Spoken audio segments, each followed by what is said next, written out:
అందరికీ నమస్తే. కమలాపూర్ గ్రామంలోని 8వ వార్డులోని ఉన్నాం ప్రస్తుతం. ఇప్పుడు కరెంటు పోల్ జూన్ 4న వర్షంకు చెట్లతో తాకిడితో కరెంటు స్తంభం విరిగిపోయి జూన్ 4 అవుతుంది.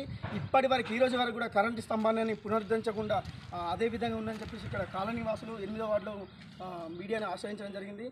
ఈ సంఘటన పైన స్థానికులను మనం ఏ సమస్యని తెలుసుకునే ప్రయత్నం చేద్దాం.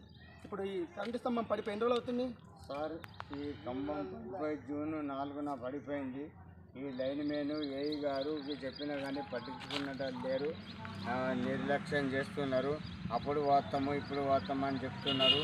ఇది అంధకారం అవుతుంది. దోమలు, ఈగలు అంతా చిన్నపిల్లలు దొడ్డుపోయినా కానీ మరుగుదొడ్లకు పోయినా కానీ వాళ్ళకు పాములు కాటేస్తుంది. ఎవరు పట్టించుకుంటారు లేరు.